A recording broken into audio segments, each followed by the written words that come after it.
বর্ণালী কথিকার গল্পের আসরে আপনাদের সকলকে স্বাগত। এখন আমি পাঠ করে শোনাচ্ছি পরিণীতার চতুর্থ পর্ব। শেখর নিচে গিয়া মাকে জিজ্ঞাসা করিয়া জানিল, কালীর সমস্ত সংবাদই সত্য। গুরুচরণ ঋণ পরিশোধ করিয়াছেন, সে কথাও সত্য। ললিতার পাত্র স্থির করিবার বিশেষ চেষ্টা হইতেছে, তাহাও সত্য। সে আর কিছু জিজ্ঞাসা না করিয়া স্নান করিতে চলিয়া গেল। ঘণ্টা ২ পরে স্নানহারা শেষ করিয়া অফিসের পোশাক পরিতে নিজের ঘরে ঢুকিয়া সে সত্যই অবাক হইয়া গেল। এই ২ ঘণ্টাকাল ললিতা কিছুই করে নাই। তোরঙ্গের একটা পাটির উপর মাথা রাখিয়া চুপ করিয়া বসিয়াছিল। শেখরের পদশব্দে চকিত হইয়া মুখ তুলিয়াই ঘাড় হেঁট করিয়া রহিল। তাহার ২ চোখ জবা ফুলের মতো রক্তবর্ণ হইয়াছে, কিন্তু শেখর তাহা দেখিলও না। অফিসের পোশাক পরিতে পরিতে সহজভাবে বলিল, এখন পারবে না ললিতা, দুপুরবেলা এসে গুছিয়ে রেখো, বলিয়া প্রস্তুত হইয়া অফিসে চলিয়া গেল। সে ললিতার রাঙা চোখের হেতু ঠিক বুঝিয়াছিল, কিন্তু সব দিক বেশ করিয়া চিন্তা না করা পর্যন্ত আর কোনো কথা বলিতে সাহস করিল না। সেদিন অপরাহ্নে মামাদের চা দিতে আসিয়া ললিতা সহসা জড়সড় হইয়া পড়িল। আজ শেখর বসিয়াছিল, সে গুরুচরণবাবুর কাছে বিদায় লইতে আসিয়াছিল। ললিতা ঘাড় হেঁট করিয়া ২ বাটি চা প্রস্তুত করিয়া গিরিন ও তাহার মামার সম্মুখে দিতেই গিরিন কহিল, শেখরবাবুকে চা দিলে না ললিতা? ললিতা মুখ না তুলিয়াই আস্তে আস্তে বলিল, শেখরদা চা খান না। গিরিন আর কিছু বলিল না। ললিতার নিজের কথা তাহার মনে পড়িয়া গেল। শেখর নিজে এটা খায় না, অপরে খায় তাহাও ইচ্ছা করে না। চায়ের বাটি হাতে তুলিয়া লইয়া গুরুচরণ পাত্রের কথা পাড়িলেন। ছেলেটি বিয়ে পড়িতেছে ইত্যাদি বিস্তর সুখ্যাতি করিয়া শেষে বলিলেন, অথচ আমাদের গিরিনের পছন্দ হয়নি। অবশ্য ছেলেটি দেখিতে তেমন সুশ্রী নয় বটে, কিন্তু পুরুষ মানুষের রূপ আর কোন কাজে লাগে, গুণ থাকলেই যথেষ্ট। কোনোমতে বিবাহটা হয়ে গেলেই গুরুচরণ নিঃশ্বাস ফেলিয়া বাঁচেন। শেখরের সহিত গিরিনের এইমাত্র সামান্য পরিচয় হইয়াছিল। শেখর তাহার দিকে চাহিয়া একটুখানি হাসিয়া জিজ্ঞাসা করিল, গিরিনবাবুর পছন্দ হলো না কেন? ছেলেটি লেখাপড়া করছে, অবস্থাও ভালো, এই তো সুপাত্র। শেখর জিজ্ঞাসা করিল বটে, কিন্তু সে ঠিক বুঝিয়াছিল কেন ইহার পছন্দ হয় নাই এবং কেন ভবিষ্যতেও হইবে না। কিন্তু গিরিন সহসা এ প্রশ্নের উত্তর দিতে পারিল না। তাহার মুখ ঈষৎ রক্তাভ হইল। শেখর তাহাও লক্ষ্য করিয়া উঠিয়া দাঁড়াইয়া বলিল, কাকা, কাল মাকে নিয়ে পশ্চিমে চললুম, ঠিক সময় খবর দিতে যেন ভুলে যাবেন না। গুরুচরণ বলিলেন, সে কি বাবা, তোমরাই যে আমার সব। তাছাড়া ললিতার মা উপস্থিত না থাকলে তো কোনো কাজই হতে পারবে না। কি বলিস মা ললিতা? বলিয়া হাসি মুখে ঘাড় ফিরাইয়া বলিলেন, সে উঠে গেল কখন? শেখর কহিল, কথা উঠতেই পালিয়েছে। গুরুচরণ গম্ভীর হইয়া বলিলেন, পালাবে বই কি, হাজার হোক, জ্ঞান বুদ্ধি হয়েছে তো। বলিয়া সহসা একটা ক্ষুদ্র নিঃশ্বাস ত্যাগ করিয়া কহিলেন, মা আমার একাধারে যেন লক্ষ্মী সরস্বতী, এমন মেয়ে বহু ভাগ্যে মেলে শেখরনাথ। কথাটা উচ্চারণ করিতেই তার শীর্ণ কৃশমুখের উপর গভীর স্নেহের এমন একটা স্নিগ্ধ মধুর ছায়াপাত হইল যে গিরিন ও শেখর উভয়ই আন্তরিক শ্রদ্ধার সহিত তাহাকে মনে মনে নমস্কার না করিয়া থাকিতে পারিল না। সেই মজলিস হইতে নিঃশব্দে পলাইয়া আসিয়া ললিতা শেখরের ঘরে যাইয়া উজ্জ্বল গ্যাসের নিচে একটা তেরঙ্গ আনিয়া শেখরের গরম বস্ত্রগুলো পাট করিয়া গুছাইয়া রাখিতেছিল। শেখরকে প্রবেশ করিতে দেখিয়া মুখ তুলিয়া তাহার মুখের পানে চাহিয়া সে ভয়ে বিস্ময়ে নির্বাক হইয়া রহিল। মকদ্দমায় সর্বস্ব হারিয়া মানুষ যেরকম মুখ করিয়া আদালত হইতে বাহির হইয়া আসে, এ বেলার মানুষকে যেন ও বেলায় সহসা আর চিনিতে পারা যায় না। এই ১ ঘণ্টার মধ্যে তেমনি শেখরকে ললিতা যেন ঠিক চিনিতে পারিল না। তাহার মুখের উপর সর্বস্ব হারানোর সমস্ত চিহ্ন যেন কে চিহ্নিত করিয়া দিয়াছে। শেখর শুষ্ক কণ্ঠে জিজ্ঞাসা করিল, কি হচ্ছে ললিতা? ললিতা সে প্রশ্নের জবাব না দিয়া কাছে সরিয়া আসিয়া দুই হাতে তাহার একটি হাত লইয়া কাঁদো কাঁদো হইয়া বলিল, কি হয়েছে শেখরদা? কই, কিছুই হয়নি তো, বলিয়া শেখর জোর করিয়া একটু হাসিল। ললিতার করস্পর্শে তাহার মুখে কতকটা সজীবতা ফিরিয়া আসিল। সে নিকটস্থ একটা চৌকির উপর বসিয়া পড়িয়া সেই প্রশ্নই করিল, তোমার হচ্ছে কি? ললিতা কহিল, মোটা ওভারকোটটা সঙ্গে দিতে ভুলেছিলুম, সেইটাই দিতে এসেছি। শেখর শুনিতে লাগিল। ললিতা এতক্ষণে অপেক্ষাকৃত সুস্থ হইয়া বলিতে লাগিল, গতবারে গাড়িতে তোমার বড় কষ্ট হয়েছিল। বড় কোট তো অনেকগুলোই ছিল, কিন্তু খুব মোটাসোটা একটাও ছিল না। তাই আমি ফিরে এসেই দোকানে মাপ দিয়ে এইটে তৈরি করেছিলুম, বলিয়া সে খুব ভারী একটা ওভারকোট তুলিয়া আনিয়া শেখরের কাছে রাখিল।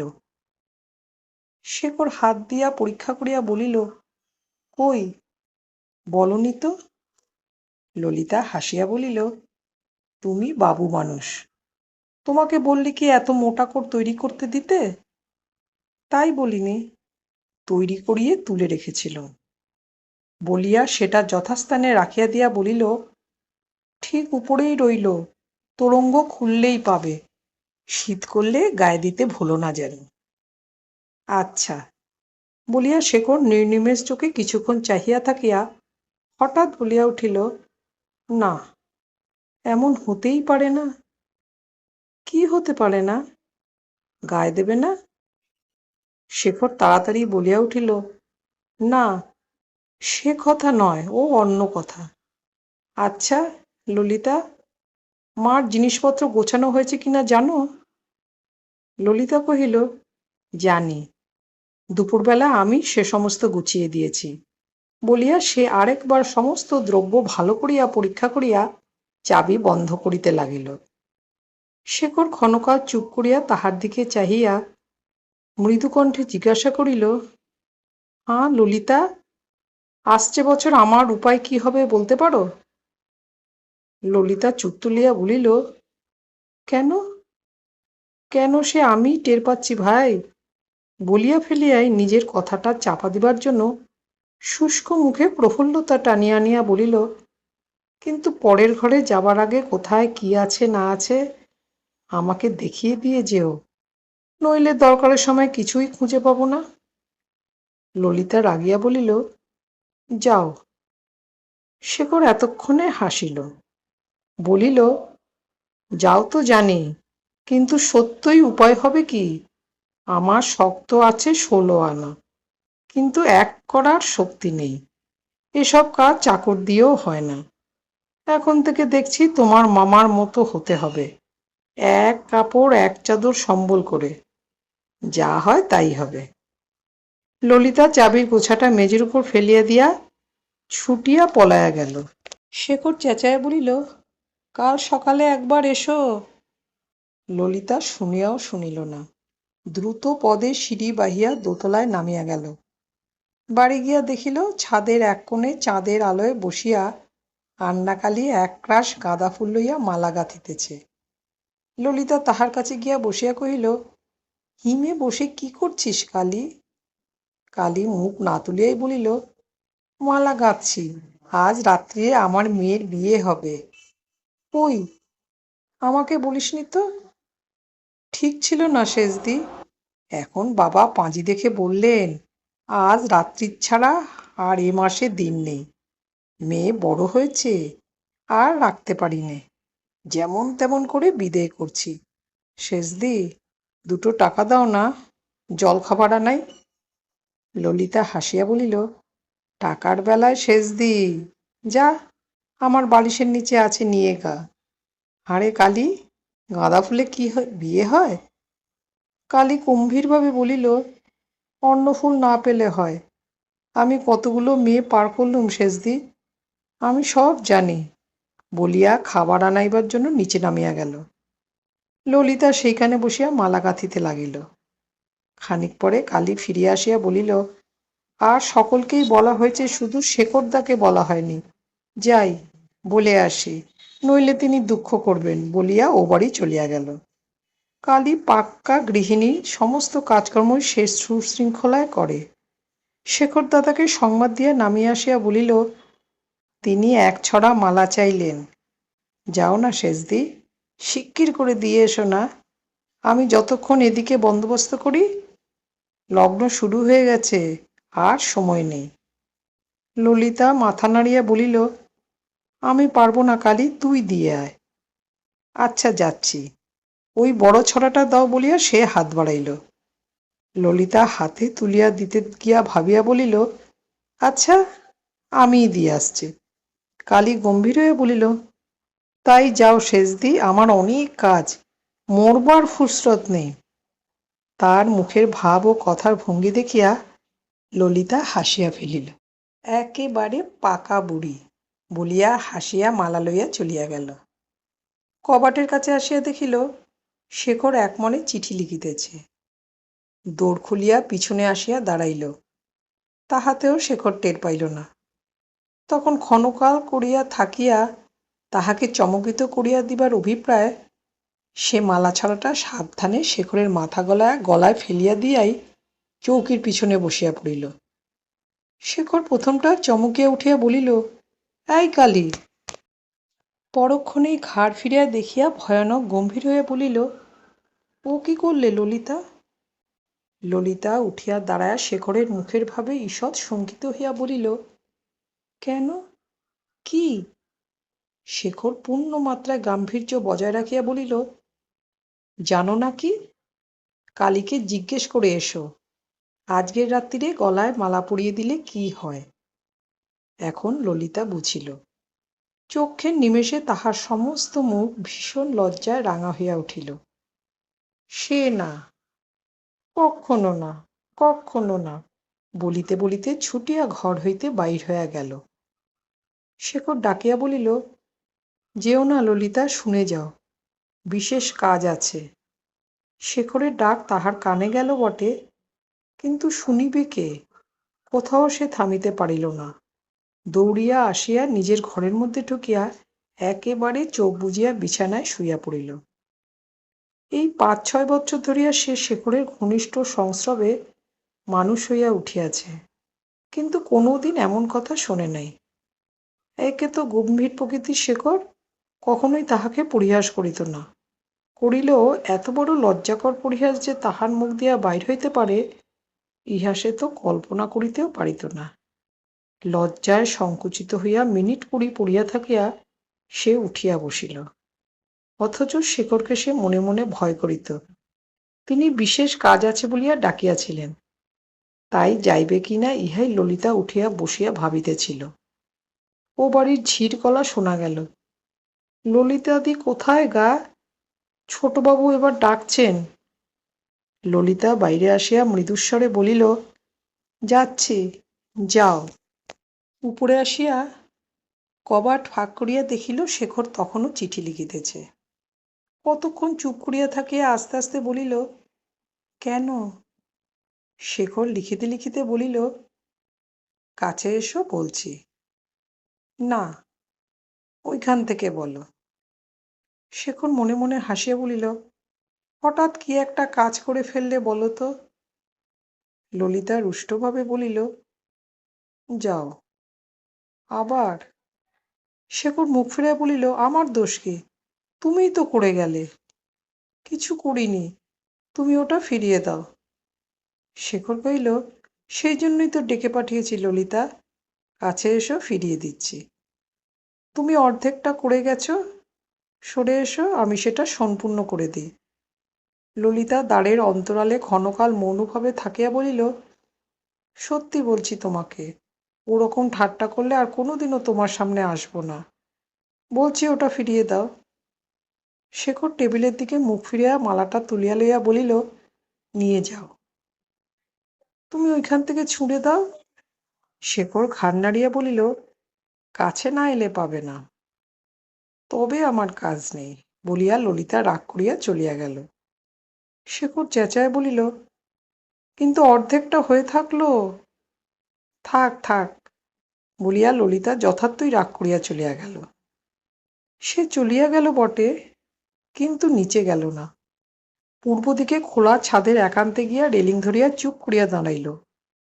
তখন সম্মুখের আকাশে চাঁদ উঠিয়াছিল এবং শীতের পাণ্ডুর জ্যোৎস্নায় চারিদিক ভাসিয়া যাইতেছিল।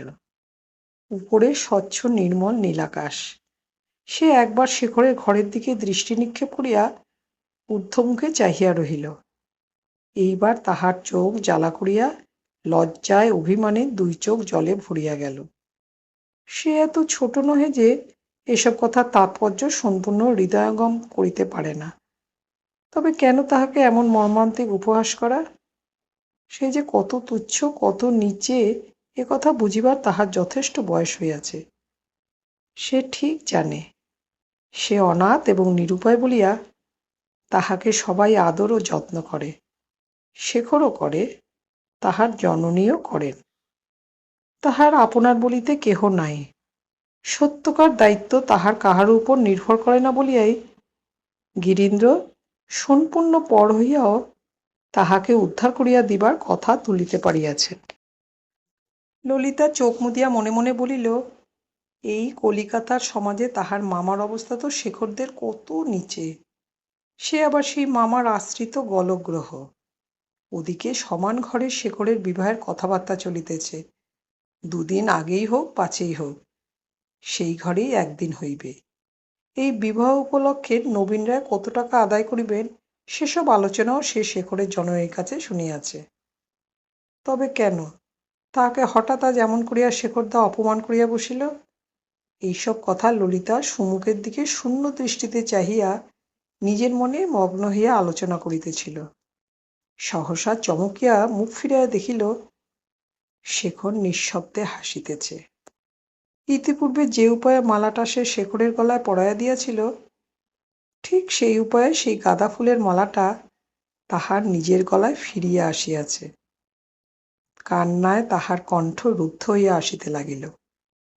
তবু সে জোর করিয়া বিকৃত স্বরে বলিল, কেন এমন করলে? তুমি করেছিলে কেন? আমি কিছু করিনি বলিয়াই সে মালাটা টান মারিয়া ছিঁড়িয়া ফেলিবার জন্য হাত দিয়াই হঠাৎ শেখরের চোখের দিকে চাহিয়া থামিয়া গেল। আর ছিঁড়িয়া ফেলিতে সাহস করিল না, কিন্তু কাঁদিয়া বলিল, আমার কেউ নেই বলেই তো তুমি এমন করে আমাকে অপমান করছ। শেখর এতক্ষণ মৃদু মৃদু হাসিতেছিল। ললিতার কথা শুনিয়া অবাক হইয়া গেল। এ তো ছেলে মানুষের কথা নয়। কহিল, আমি অপমান করছি, না তুমি আমাকে অপমান করছ? ললিতা চোখ মুছিয়া ভয়ে ভয়ে বলিল, আমি কই অপমান করলুম?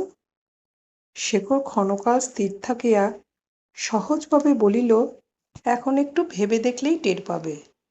আজকাল বড় বাড়াবাড়ি করছিলে ললিতা। আমি বিদেশ যাবার আগে সেইটি তোমার বন্ধ করে দিলাম। বলিয়া চুপ করিল। ললিতা আর প্রত্যুত্তর করিল না, মাথা হেঁট করিয়া দাঁড়ায় রহিল। পরিপূর্ণ জ্যোৎস্নাতলে দুজনে স্তব্ধ হইয়া রহিল। শুধু নিচ হইতে কালীর মেয়ের বিয়ের শাঁখের শব্দ ঘন ঘন শোনা যাইতে লাগিল।